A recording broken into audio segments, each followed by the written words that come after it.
যুক্তরাষ্ট্রের নতুন বাণিজ্যিক শুল্ক ব্যবস্থায় বাংলাদেশ সর্বনিম্ন 10% শুল্ক হার পেয়েছে। এর ফলে চীন, ভিয়েতনাম ও থাইল্যান্ড সহ প্রধান পোশাক রপ্তানিকারক প্রতিদ্বন্দ্বী দেশগুলোর তুলনায় মার্কিন বাজারে বাংলাদেশের প্রতিযোগিতামূলক সুবিধা আরও শক্তিশালী হবে। পররাষ্ট্র মন্ত্রণালয় এক সংবাদ বিজ্ঞপ্তিতে জানায়, 1974 সালের যুক্তরাষ্ট্রের ট্রেড অ্যাক্টের 301 ধারার আওতায় জোরপূর্বক শ্রম ব্যবহারের অভিযোগে তদন্ত শেষে মার্কিন বাণিজ্য প্রতিনিধির কার্যালয় USTR বিশ্বের 86টি দেশের প্রতিনিধিত্বকারী 60টি অর্থনীতির জন্য নতুন শুল্ক হার ঘোষণা করেছে।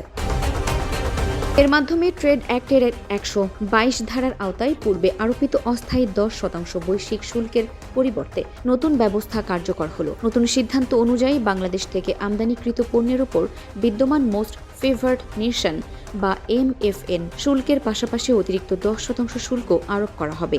পররাষ্ট্র মন্ত্রণালয় জানায়, 86টি দেশের মধ্যে মাত্র 17টি দেশ সর্বনিম্ন 10% শুল্ক স্তরে স্থান পেয়েছে।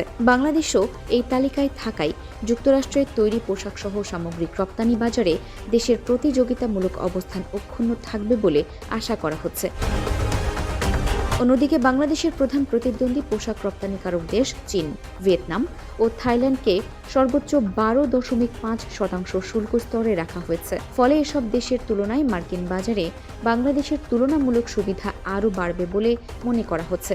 এদিকে USTR বাংলাদেশ, কম্বোডিয়া, ইন্দোনেশিয়া ও মালয়েশিয়ার জন্য 3 বছর মেয়াদী ট্যারিফ রেট কোটা বা TRQ চালুর বিষয়টি বিবেচনা করছে। মার্কিন বাজারে বাংলাদেশের রপ্তানি সম্প্রসারণেও এটি ইতিবাচক ভূমিকা রাখবে। পররাষ্ট্র মন্ত্রণালয় জানায়, আন্তর্জাতিক শ্রমমান বজায় রাখা এবং দেশের গুরুত্বপূর্ণ রপ্তানি খাতগুলোর টেকসই প্রবৃদ্ধি, নীতিমালা ও স্থিতিশীলতা নিশ্চিত করতে আন্তর্জাতিক অংশীদারদের সঙ্গে ঘনিষ্ঠ সহযোগিতা অব্যাহত রাখবে বাংলাদেশ সরকার।